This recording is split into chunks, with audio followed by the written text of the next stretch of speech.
একটা 5 স্টার হোটেলে 34 দিন থাকে 4-5 জন, সেই 34 দিনে 5 স্টার হোটেলের খরচ কত? সেই খরচটা তো এমবিআর দেন নাই, সেন্সারে ছবি জমা পড়ছে আজকে। কিভাবে পড়লো? পারমিশন কোথায়?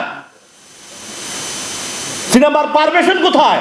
শুটিং করার আগে পারমিশন কোথায়? শুটিং করার আগে পারমিশনই নেন নাই।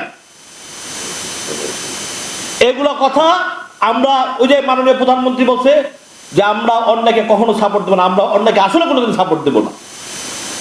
এই টাকা গভর্নমেন্টের আসতে হবে, না হলে এই চলচ্চিত্রটা কলঙ্ক হয়ে যাবে এবং শিক্ষা হবে। এই দেখা দেখি সবাই করবে।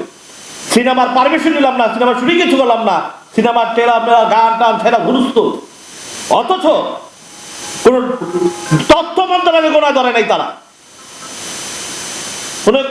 এই এফডিসি জানেই না তার এই নামে ছবি আছে। এগুলো আপনারা দেখেন।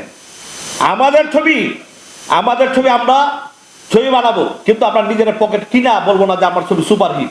এই কথা আমরা জীবন বলবো না। এই কথা যারা বলবে, ওই যে স্পাইন ভাই একটা কথা বলে গেছে যে সিনেপ্লেক্সের ছবি চালাইতে হলে 1 মাস ইন্টারভিউ দেওয়া লাগে। আসলে সত্য, ওকে ধরতে হয়, একে ধরতে হয়।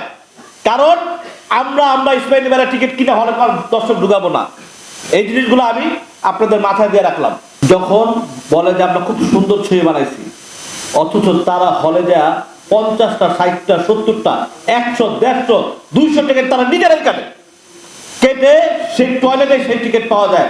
আমি ইকবাল সেটা পাইছি এবং সেটা অনেক ইউটিউবারদেরকে আমি দেখাইছি। তারা খুব বড় মানের ছবি বানায়, সিনেপ্লেক্সে এইভাবে ব্ল্যাকমেল করে। আমরা তো ওইভাবে ব্ল্যাকমেল করবো না। আমাদের ছবি দর্শক একটা হোক দুটো হোক, কিন্তু আমরা নিজের টাকাতে টিকিট কিনা কোনো দর্শককে আমরা ঢুকাবো না। এই অভ্যাস আমাদের নাই, এখানে কারো এই অভ্যাস নাই। ওনারা জেনুইন প্রডিউসার। এখন ওই ছবি যদি ভালো হয়ে যায় তাহলে লাভ কার? সিনেপ্লেক্সের না। তো সিনেপ্লেক্স কি আপনারা আমার ছবি চালাবে? সিনেপ্লেক্স আরে ভাই এই ছবি তো যদি নাও চলে, তারা নিজেরাই টিকিট কিনে তারা ছবি চালায়।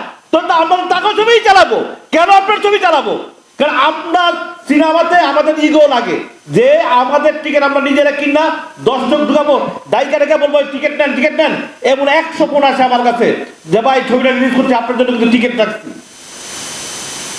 বেশি লাগে সংখ্যা মাত্র 3-4-5 জন। বর্তমানে সিন্ডিকেটের 4-5 জনের কথাই বলতেছে।